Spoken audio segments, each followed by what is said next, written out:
Bismillahirrahmanirrahim. Assalamualaikum warahmatullahi wabarakatuh. Perkenalkan, Mas, izin, nama saya Hasbi Pratama. Hasbi Pratama. Hasbi Pratama. Umur umur 25 tahun. Kebetulan saya sebagai mahasiswa program doktor dari Universitas Pajajaran. Saya di sini ingin meminta tanggapannya soal isu-isu yang baru-baru ini viral. Karena saya sebagai pemilik salah satu klub sepak bola yang bergulir di Liga 3 dan Bandung Premier League. Saya minta tanggapannya dari Mas Ketum, bagaimana tanggapannya tentang Indonesia yang baru-baru ini ada kepala daerah yang menolak hadirnya timnas Israel pada gelaran Piala Dunia U20 Indonesia, sehingga tuan rumah Indonesia telah dibatalkan oleh FIFA. Dan kemungkinan akan semakin dikucilkan oleh negara-negara lain karena hal tersebut apakah itu akan mempengaruhi dan mematahkan semangat-semangat pemain muda di Indonesia untuk memajukan sepak bola Indonesia. Terima kasih atas perhatiannya. Assalamualaikum warahmatullahi wabarakatuh. Nah, Hasbi ya tadi ya. Tadi klub bola apa? Namanya? B1. B1. Singkatan apa? Oh, Hasbi. Kirain ada. Oke, Hasbi hebat juga ya punya klub bola ya. Sejak kapan punya klub bola? 2020. Wah, lagi pandemi dia bikin klub bola. Itu baru tuh. Itu sultan itu baru. Kelasnya sultan itu.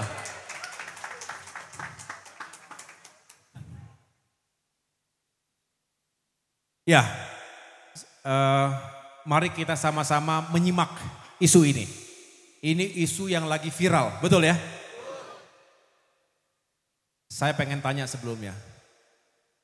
Apakah di antara kita kecewa, juga marah, akhirnya Indonesia dicoret oleh FIFA dan tidak boleh lagi menjadi tuan rumah Piala Dunia U20. Saya ulangi pertanyaannya, kecewa atau tidak? Sangat kecewa. Kenapa? Sebelum saya jawab, saya pengen tahu kenapa kecewanya.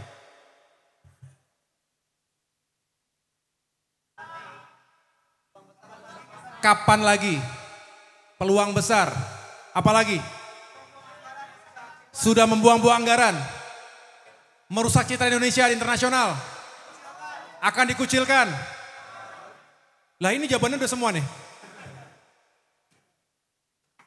Begini, ini isu yang bukan enteng-enteng saja. Ini isu yang juga fundamental. Tapi mudah-mudahan saya tidak salah kutip, maksudnya tidak ada yang salah kutip. Ya. Dengan demikian saya mohon kalau oleh teman-teman wartawan tolong saya dikutip secara utuh. Karena isu ini bisa sangat mudah swing ke sana, ditwist ke sana, ditwist ke sini. Karena ada sensitivitasnya. Tapi yang pertama, ini respon saya. Saya sangat menyesalkan, sangat menyayangkan ini terjadi. Harusnya tidak seperti ini. Saat ini kita malu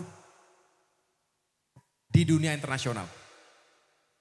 Karena ketidakmampuan kita untuk menyelesaikan situasi internal dalam negeri sendiri.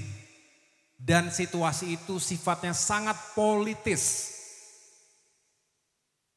Saya nggak yakin statement yang dilontarkan oleh tokoh A, tokoh B, figur A, figur B itu benar-benar untuk Indonesia kita. Bukan, tetapi lebih sifatnya politis.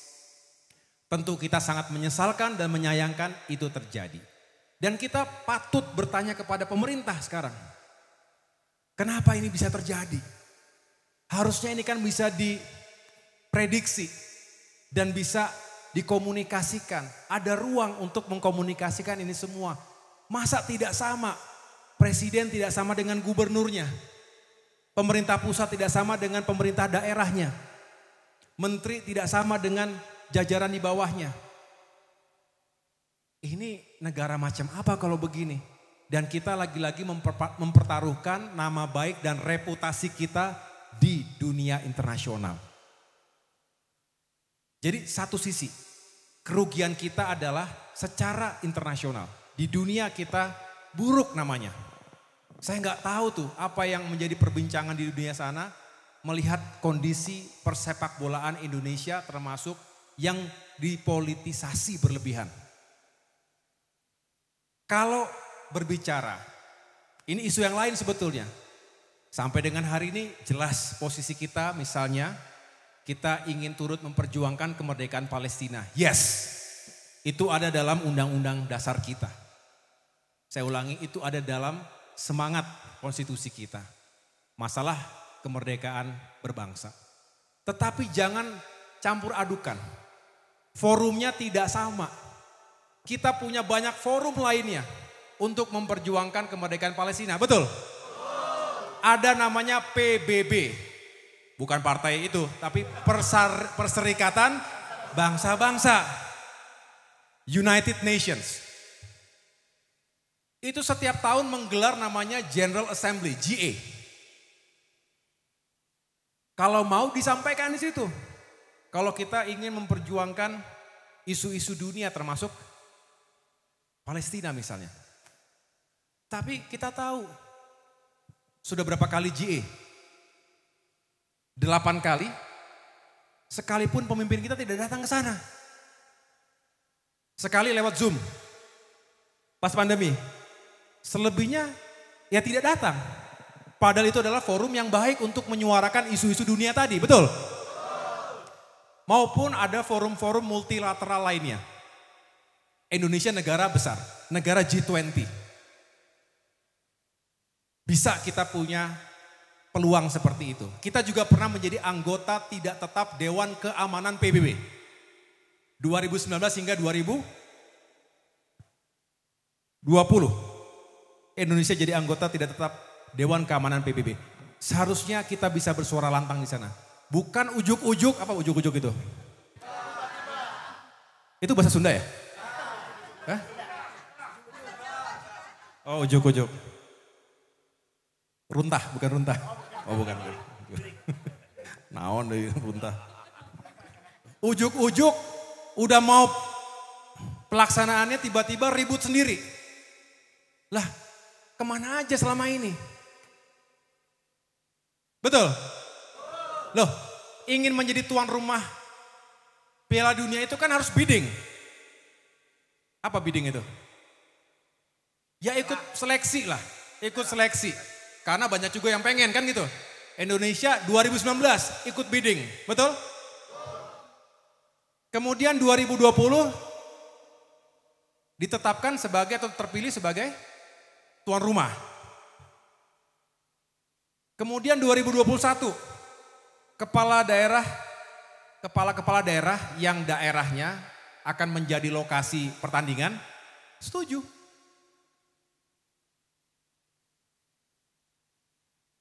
Nah, Juli 2022 ternyata Israel lolos kualifikasi.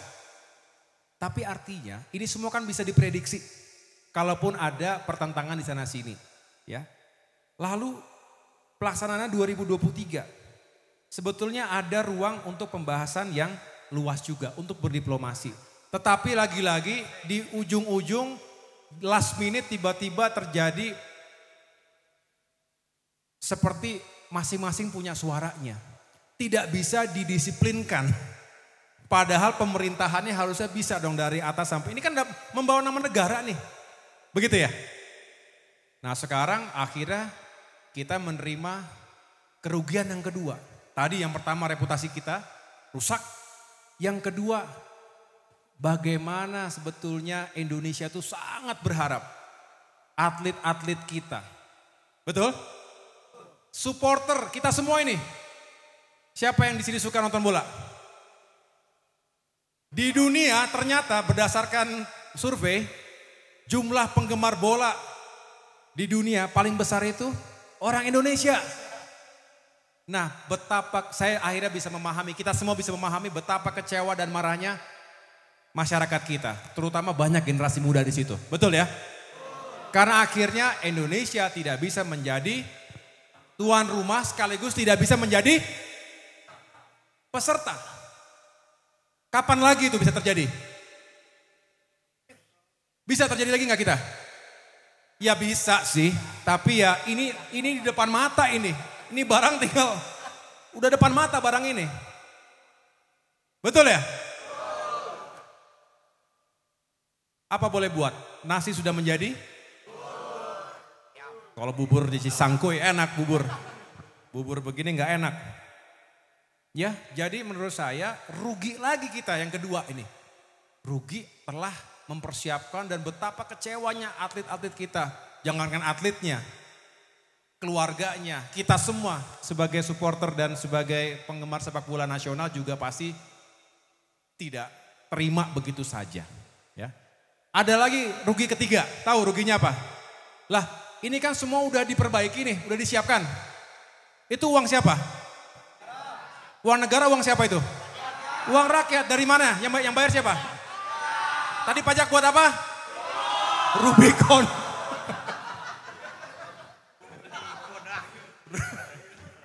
Aduh bahaya juga nih. Itu langsung. Ya tepuk tangan kita semuanya.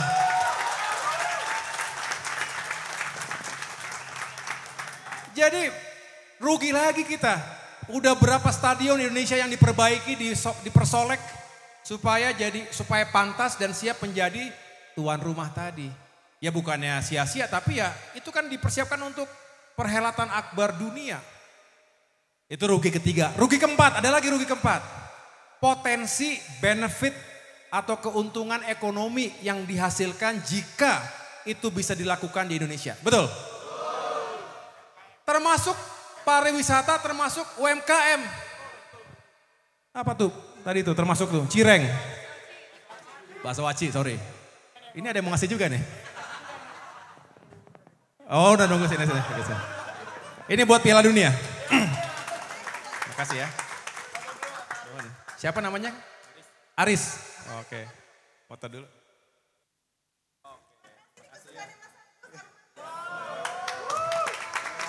Ini kesukaan saya juga nih. Ya.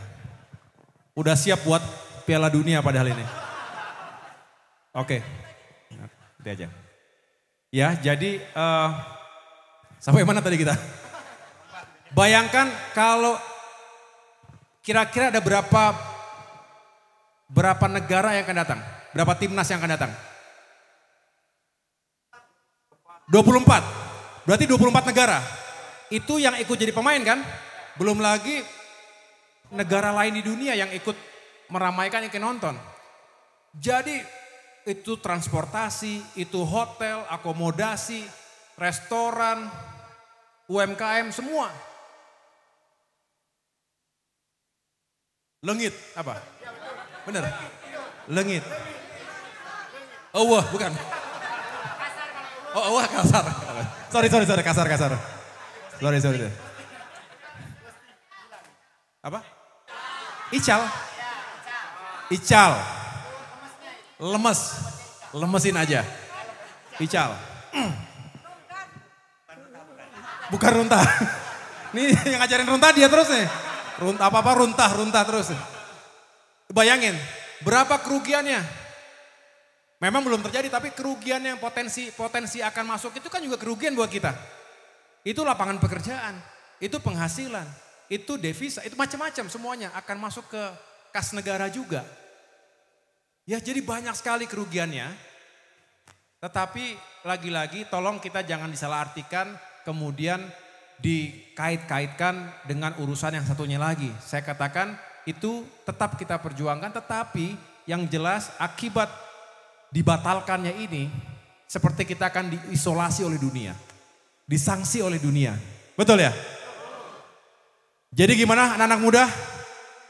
Ke depan gimana kita? Perlu perubahan gak? Perlu perbaikan gak? Supaya apa tadi? Ya Indonesia lebih baik lagi termasuk sepak bolanya. Jadi jangan dijadikan PSSI untuk politik. Betul? Kalau PSSI dijadikan alat politik, nggak akan bener olahraga kita, nggak akan bener sepak bola kita. Betul. Ya nggak hanya sepak bola, semua olahraga. Padahal kita, ada yang tahu nggak? Sekarang pertanyaan saya gini. Tahu Ronaldo? Dari negara mana? Sekarang saya tanya, ada yang tahu presiden Portugal siapa? Nggak ada kan? Jadi negara itu bisa terkenal gara-gara olahraganya. Lionel Messi. Messi tahu Messi? Negara mana? Siapa menteri pertahanan Argentina? Nggak ada yang tahu, saya juga nggak tahu. Ngapain juga harus tahu? Betul ya? Gara-gara olahraganya, gara-gara sepak bolanya. Waduh, emang kacau kita ini. Di depan mata, udah depan mata ini. Tiba-tiba gak jadi. Kecewa semua, kecewa deh kita semuanya. Hah? Jadi ini ketidakmampuan pemerintah kita meyakinkan agar kita ini benar-benar siap dan menjadi tuan rumah. Akhirnya diungkit lagi Kanjuruhan gimana. Belum beres memang. Keadilan belum terjadi, betul? Jadi banyak sekali masalahnya, jadi saya berharap kita semua bermohonlah kepada mereka yang mengurusi itu semua, pemerintah kita, pemimpin kita. Ya benar-benar menata ini dengan baik, pakai hati, juga pakai pikiran.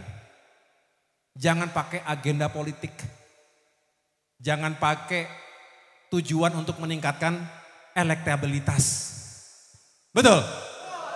Kalau hanya itu yang dilakukan, nggak akan beres. Makin mundur, makin rusak. Ya, jadi teman-teman, saya nggak ingin menutup dengan rasa kesal di sini. Mari kita anak muda optimis lagi, balik lagi ya. Memang kalau kecewa itu nggak bisa sehari 2 hari pupus ya, apalagi punya klub bola gitu kan. Tapi mudah-mudahan ke depan ada harapan baru, pemimpin baru, dan perubahan perbaikan yang kita usung bersama. Itu saja, terima kasih atas perhatiannya. Luar biasa Bandung Barat. Semoga sukses dan salam untuk semuanya. Terima kasih. Biasa. Wassalamualaikum warahmatullahi wabarakatuh. Waalaikumsalam warahmatullahi wabarakatuh.